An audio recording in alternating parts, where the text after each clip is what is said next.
Hey everyone, Arash Hashemi here. Welcome to another episode of Hashing Out the Law. New season, bunch of new guests. Today's guest is Andrew Serra. Andrew was a firefighter, correct me if I'm wrong, in New York. Yes, Since then, he's written many different books that we're going to talk about. His latest book is called Hell's 100 Acres. Hi, Andrew. How are you? I'm very good. Nice to meet you, Arash. Thanks for having me. Thank you for being on. Andrew, before we dive into your book, let's talk about a little bit about your background. Tell the viewers and the listeners about your experience as a firefighter and how many years you were actually a firefighter for. I was a firefighter for 25 years. I retired a little over a year ago, and I've been writing for a long time, and then I think once I retired a little over a year ago, I moved into more writing full time. Now, I know you've been writing for a while. I know you've written more than one book. Are all your books based on your experience as a firefighter, or are they fire-related books? What are your books about? Uh, I would say the majority of my books are historical novels from different eras. The Italian Renaissance, the French Revolution, and things like that. I wrote, in addition to Hell's 100 Acres, one of my other books is revolves around firefighting, but that's a nonfiction book. It's a 9/11 memoir I published in 2018 called Finding John. So I was actually going to ask you about that. Since you're a firefighter in New York, and I'm assuming you were there when 9/11 happened, correct? Yes. Yeah. Okay. Uh, do you mind talking about it, or is that something No, you don't not at want? all. I Okay. started with the fire department in 1998. Okay. So I had a little over 3 years on the job when on 9/11. Tell us what happened that day. When I say what happened, not about 9/11, but your personal experience. Right. I was scheduled to work on the Tuesday, September 11th, and I'd swapped tours with a colleague. We'd switched our shifts because I was taking college classes at the time. So I had a class that Tuesday morning, and I asked him to switch with me. And I was home when my I had a clock radio went off and to wake me up for class, and the I heard the announcer talking about a plane that had hit the World Trade Center. So I ran downstairs and turned on the TV, and I saw, the images and everything. And, I got dressed and drove to the firehouse. And, a bunch of us, my firehouse at that time was in Brooklyn, but it was just on the Brooklyn side of the Manhattan Battery Tunnel. So it was very close to downtown Manhattan, and the on-duty members of my firehouse with the trucks and all, they responded right away when it happened. So the off-duty colleagues like myself, we arrived, and the engine and the truck was already gone. So we got dressed and we borrowed a tool truck from a hardware store across the street from the firehouse, and we drove ourselves over, and we arrived. I want to say right around the time of the second collapse. We arrived downtown, so I was a couple of blocks away. As the second tower was coming down. So that was my experience of arriving, and then we were there for 24 hours, and then months that follow and stuff like that. I could imagine the horrific scene and the feelings that were going through your mind. But this is one of the things that you talk about in your book that you mentioned. You said it's memoirs of 9/11, and I'm assuming it's your personal views, correct? Yes, it's very personal. There's tons of history books written about that event, and it was, for a long time, I thought I could never really write about that. I had already written books before, and people would ask me, "Are you ever going to write about 9/11?" And I always said no. I didn't. I really didn't think I could. And when I did decide to write, finally, I just said, "Well, if I keep it as narrow as possible, my own experiences." And there was also another reason that we can get into too. I would call it's a half memoir of my own experience, and also an investigative history of a particular event that I wanted to uncover the truth about. And so I kept it, to that narrow focus, and not, the overall causes, or everything that happened that day, obviously. Right. And Where can we get this book if we want to get our hands on it? Yeah, you could go to my website, andrewserra.com, or it's for sale on Amazon, wherever, books are sold online, you can find it. Okay. Well, thank you for talking briefly about your experiences in 9/11. I didn't No want problem. to open up a wound, for lack of better terms. But let's move on. I am a history buff, and I know most of your books are based on historical events. Your most recent book, which we mentioned, Hell's 100 Acres, it's about a fire that occurred in 1911. So tell us a little bit about it. Tell us about the event, what interested you in it. Obviously, it was a fire and you're a fireman, but what led you from beginning to end about writing this book and take us through the whole process. I'm fascinated to learn about the event and the book, please. Well, the Triangle Shirtwaist Factory was it was a factory loft building in downtown Manhattan. The event happened in 1911. So basically, uh, quick recap for anyone who doesn't know, a shirtwaist was a type of women's garment in the early 20th century. It was like a loose-fitting blouse with buttons and kind of like ruffly shoulders. You've probably seen them in pictures. It was very popular women's fashion item from like around the turn of the century to about 1920. And the Triangle Company was the largest shirtwaist manufacturer really in the country at the time. The owners were quite wealthy, and it was a large factory. It was a 10-story factory loft building. The Triangle Company operated on the top three floors. And on March 25th, 1911, there was a fire that started on the eighth floor, which quickly spread to the ninth floor, and hundreds of workers were trapped above the fire and had no way down. And it would come out later that exit doors were locked, and they really were faced with no choice. And of the 146 deaths, I think it's somewhere between 70 and 80 of them jumped to their deaths from the windows because they just had no choice. It was a choice between burning or jumping, and they chose to jump. Wow. So it was a very high profile event even at the time. It happened on a spring afternoon. There were hundreds of people outside watching. There were pictures and reporters, and it happened in real time in front of everybody. And it was widely reported at the time, and it was really a catalyst for a lot of changes because there had been movement building to increase safety in factories in particular and fire safety, and there was an uphill battle. And the workers themselves, the garment workers of Triangle in particular, but all ladies garment workers in New York City had gone on strike in 1910. And the strike lasted about 5 months and with very limited results, but it was in the news that there was a push for better safety standards. And then this fire happened. And it was because of this fire that a lot of the safety laws that we have today were enacted, and they were really only made possible because of the public outrage after this fire. So let me ask you this, since this podcast is called Hashing Out the Law, um, and we do touch upon the law in most of our topics. You mentioned that some of the laws, the fire safety laws, were a direct result of this fire. Is there one that stands out that the listeners wouldn't know that's a result of this fire? Probably the most immediate effect, at least in New York, would be sprinklers required in factories. The factory owners and building owners had fought this tooth and nail for at least a decade. The fire chief at the time, a man named Edward Croker, he was he was a very public figure, he was a dedicated civil servant, and he had a checkered background, and he was this tabloid newspaper figure who was always, making headlines. So, but he was listened to. He was the fire safety expert, and he had called for sprinklers in factories for a long time, and nobody listened. And as a result of this fire, that was probably the most immediate effect among everything. Let me ask you this. Um, in firefighting training school, I don't know, what do you guys call it, or The camp or academy, yeah, yeah. academy.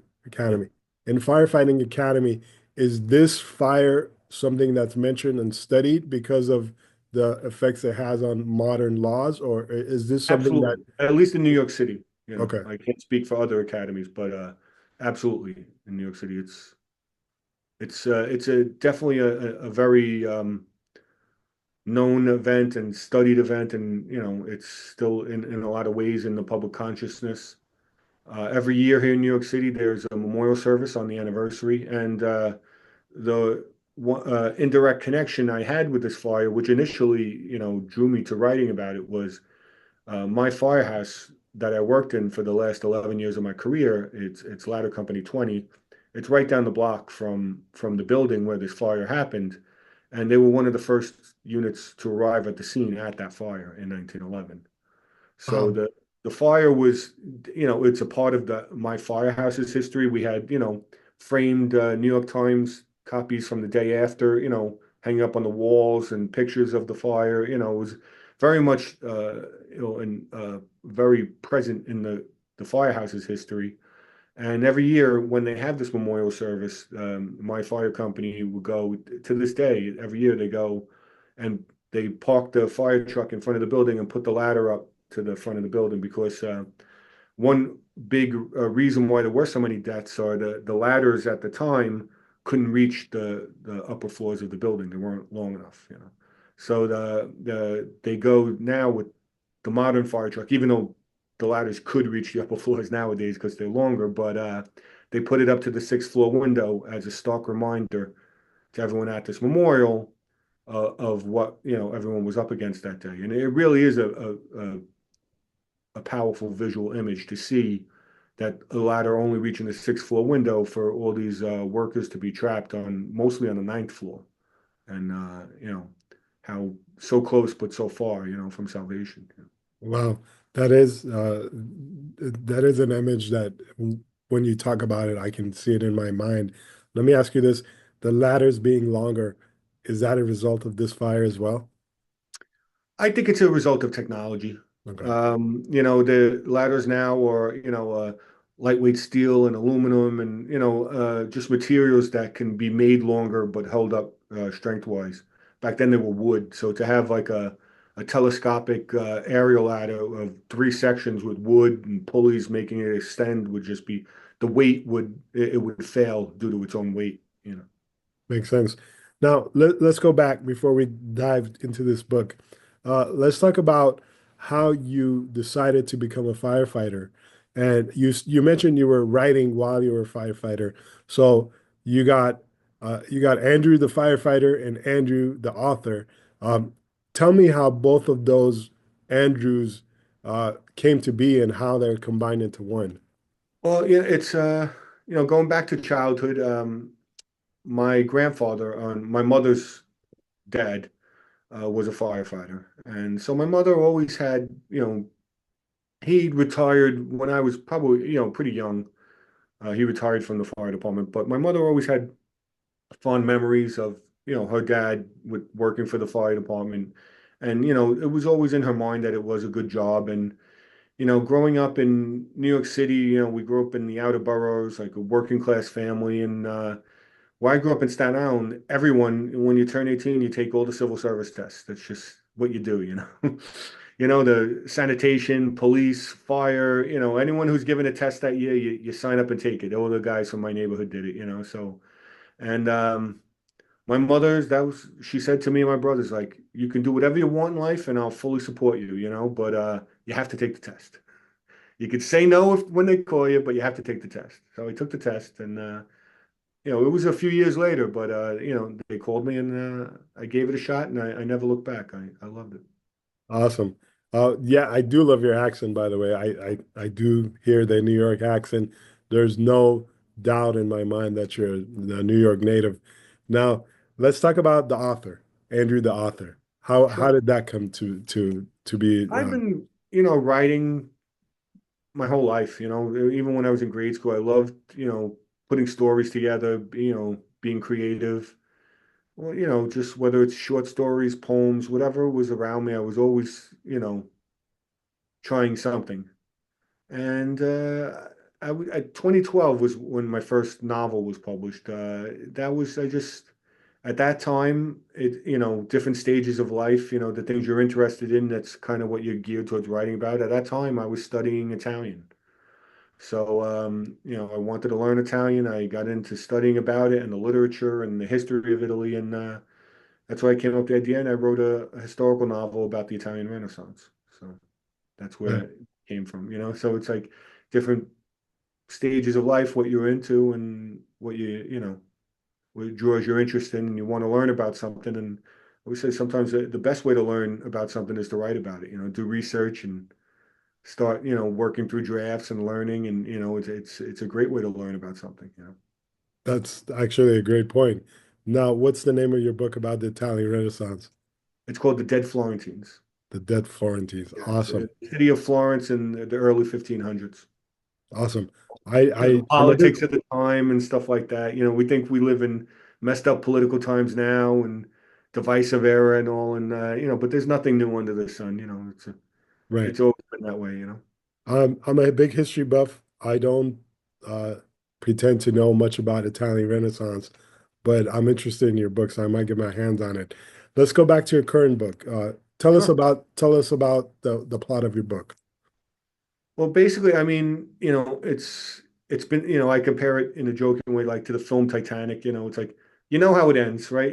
We know what so like with my book, we know this fire is looming. It's coming. It's the last third of the book, I would say, is dedicated towards the actual fire. But I wanted to, really tell the backstory of the people involved. There's been a lot written about this event. There's a lot of great nonfiction books out there and some great historical novels about it and this and that. So in my mind, I could only bring something new to it if I chose a handful of people who were affected by this and really, tell their story. Because everyone involved really had such varied and interesting and in many ways tragic lives, apart from this fire. Most of the victims who died were young, recent immigrants to the country, and they, their stories of what they escaped in their old countries and how they came here with nothing and the hardships they endured and the long hours they worked and all just to get to this point and then to have their lives snuffed out, in an instant. It's really tragic. But then there's survivors who fought for change and or people who responded to the fire who just took it with them their whole lives. Firefighters and stuff like that, and also the politicians at the time who created the business people and politicians who created the environment where this fire could happen. I felt like this was an deeply intertwined story that everything intersects at this one event. So let's talk about uh, the the the timeline of the book. You stated that we know the ending, the fire breaks out, and the end of the book is dedicated to the fire. When does your book start in relationship to the fire? Meaning, how long before the fire does the story start? Right. The present action of the movie, sorry, the present action of the book Soon to be starts. movie, soon to be movie, hopefully. The action in the present in the book starts a few months before, right? Maybe end of January, early February of 1911. But then there's a lot of flashbacks because I think a lot of the characters, have a backstory and a history that I go into. So there's a lot of flashbacks for each character of their own personal histories and stuff like that. Nice, awesome. And then uh obviously we know the tragic ending of the book, but is there any hope for the characters at the end of your book? For sure. And that's, Mm. one of the things I wanted to, highlight in the book. That like I said, the survivors, they didn't, it was in obviously one of the defining moments of their lives, no matter who they were. And they all chose to, the people who did survive, reacted in different ways. From the owners of they had their own reaction, the owners of the company, uh, the fire chief, the seamstresses who survived, many of them fought for the improvements to fire safety that we have today, it was because of them. The politicians of the time were galvanized. A lot of a handful of young upstart politicians who a generation later would be leading the New Deal in the FDR administration, got their start uh, in the investigations of this fire. So, I like to say that really the fight for change in the aftermath of the Triangle Fire was in many ways the beginnings of the New Deal era. Nice. Now, the book can be purchased on your website, and your website is andrewserra.com, which is Andrew, AndrewSerra.com. Uh, can we also purchase it on Amazon and other? Amazon, Barnes and Noble, lots of online retailers, maybe some And small stores, hopefully. if someone wants a signed copy, can they get one through your website? Send me a message. Yeah, send me a message on the website. No Okay. problem. And let me ask you this. While researching for the book and getting ready to write it, what was your favorite part? Um, what was your favorite part about writing the book? I know it's a broad question, but I'm sure in your mind you can think of a moment that you're like, this is awesome. It's I went into it.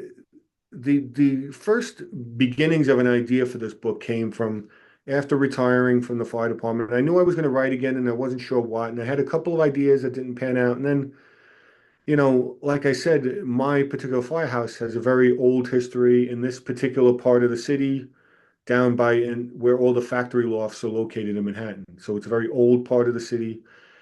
And I thought, I think there's a lot of rich history there that can be, that story can be told.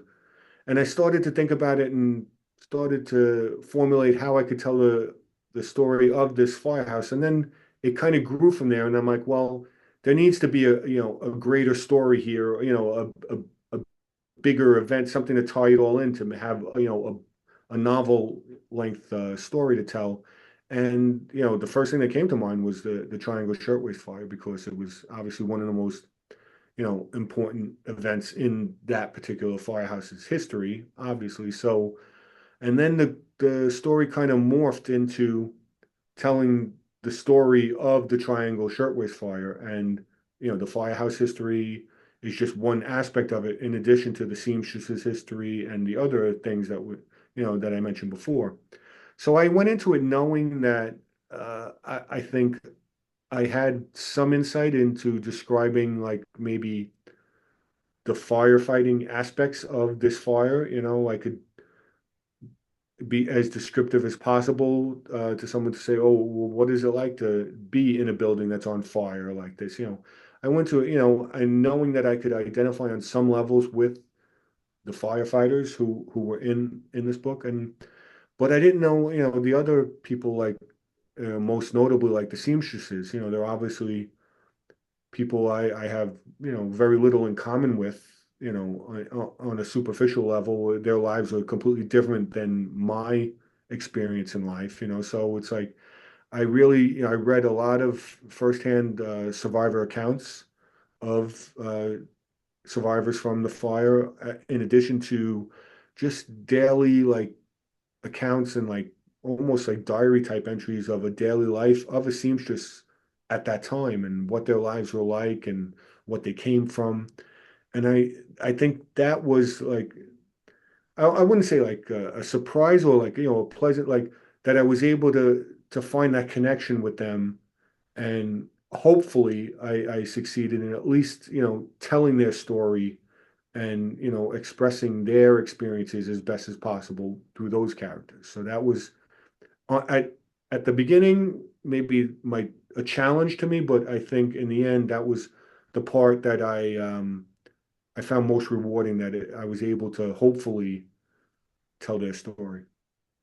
So you sort of formed like emotional connection, for lack of a better term, with those people that you Sure. weren't expecting.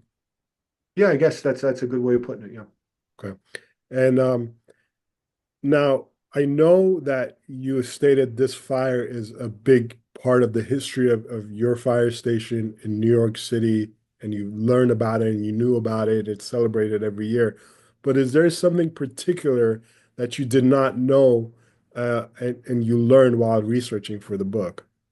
Yeah, for sure. I think the probably the most notable thing was I mentioned before the fire chief at the time. His name was Edward Croker. He was a very interesting figure. He's a pretty famous figure for firefighters. Not just in New York City, probably all over the country. If you go to a fire academy or study the history of firefighting, you're going to learn about Edward Croker. He's given many famous speeches, and he's a much studied figure. And he's like the quintessential fire chief. I didn't really know much about his background, and he plays a big part of the story because I think he is a big part of the history of this fire and the aftermath of the fire. So in researching him, delving into the his background and the politics of New York City at the time, if you're familiar with it, you'll know like the system at the time in the 19th century in New York City, Tammany Hall, Right, they the political club that really was the de facto government of New York City for over a century almost.